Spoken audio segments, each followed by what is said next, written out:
J'ai été conçu en Algérie durant la fin de la guerre et je suis né après l'indépendance dans une petite ville industrielle du nord de la France. Enfant, je posais souvent les mêmes questions. À la question « Pourquoi sommes-nous venus en France ?», on me répondait « Parce qu'il n'y avait pas de travail en Algérie ». Aux questions portant sur l'histoire familiale avant et durant la guerre, je n'ai jamais eu de réponse.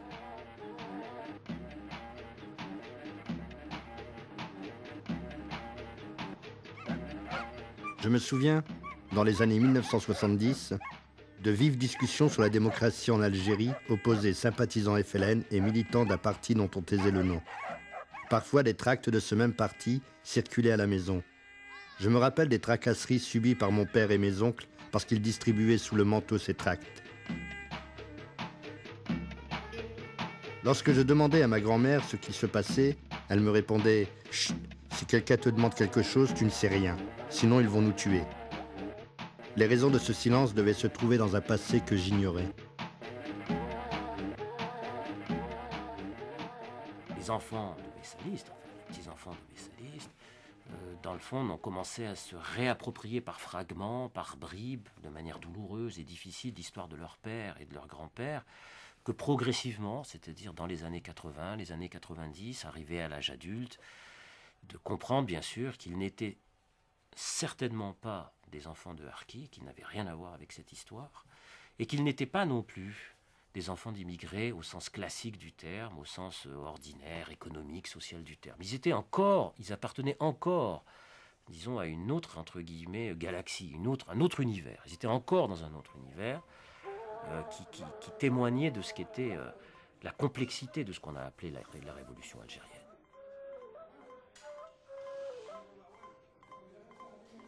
Au fil des années, c'est en discutant avec les anciens militants messalistes que j'allais découvrir la réalité d'une autre guerre d'Algérie. C'est en remontant aux origines du mouvement nationaliste algérien que j'ai finalement découvert pourquoi et comment une révolution avait été confisquée. Le premier mouvement patriotique algérien, ça a été l'Étoile nord-africaine. Dire l'indépendance de l'Algérie, ça veut tout dire et ça veut rien dire. Parce que c'est énorme, l'indépendance de l'Algérie en 1926, imaginez. C'est le seul cas au monde où le nationalisme, où la structure nationaliste est forgée au cœur de la métropole coloniale. Parti à la recherche des fondateurs du mouvement nationaliste algérien, je n'ai trouvé que des sous-prolétaires expatriés. Loin de chez eux, ces travailleurs émigrés allaient découvrir l'usine, le syndicalisme, la grève, la solidarité ouvrière, mais également être les premiers à oser penser l'indépendance de leur pays. Mais en 1937, le Front populaire prononce la dissolution de l'Étoile nord-africaine. Messali Hadj va alors fonder un nouveau parti, le PPA. Et le Parti du peuple algérien a été déclaré à Paris le 11 mars 1937 par Messali Hadj et Philaléon Mbarak à Paris.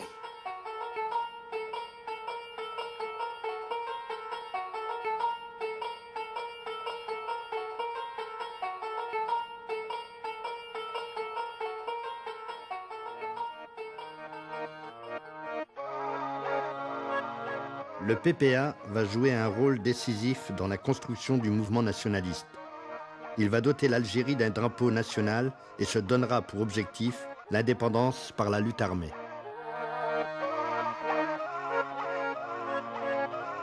La première des choses à l'époque, c'était la terre au fallah. Pourquoi? Parce que le peuple algérien a été le pauvre, retrouvé sans terre, sans rien. Et ça a été une première revendication. Mais le problème, ce n'est pas seulement une terre au fallah, c'est un parlement algérien élu au suffrage universel. Une constituante algérienne élue au suffrage universel, pas par des bénis oui-oui, mais par tout le peuple algérien.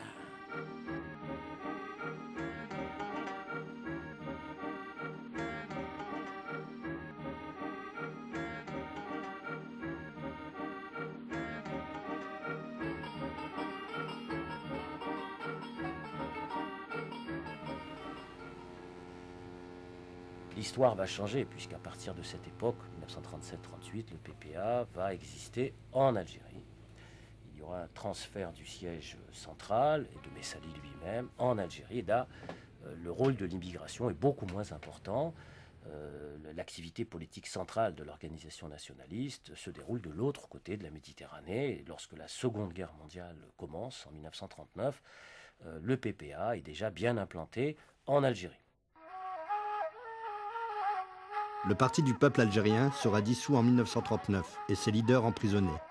Mais de toute évidence, un parti nationaliste venait de naître. En 1946, Messali est libéré. 2 décisions sont prises. La création d'une organisation politique légale, le MTLD, le Mouvement pour le triomphe des libertés démocratiques, et la création de l'OS, l'organisation spéciale, véritable branche paramilitaire chargée de préparer l'insurrection armée.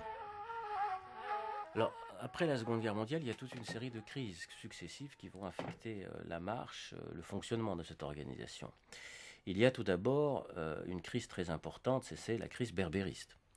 En 1948-49, un certain nombre de militants de la Fédération de France, donc ici, dans l'immigration, qui veulent poser le problème de l'identité berbère à l'intérieur du mouvement national. Et on a découvert une trahison du berbérisme depuis la Kabylie jusqu'à la France. Et le parti a été obligé de reprendre tout ça et on a suspendu Aït Ahmed de sa responsabilité et on l'a remplacé par Ben Bella. Puis il y a une seconde crise. Cette seconde crise, elle est liée à la question des activistes, ceux qui sont regroupés dans l'organisation spéciale, c'est-à-dire l'OS, comme on l'appelait à l'époque, familièrement.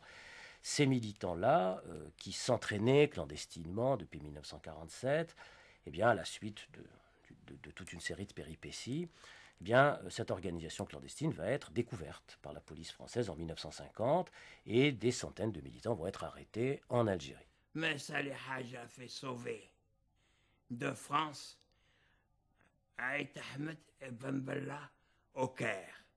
Mais il y avait un problème tout particulier chez Ben Bella. C'était une prétention d'être le chef national. Il a vendu le parti à Nasser. Et Nasser parlait de ces petits Algériens.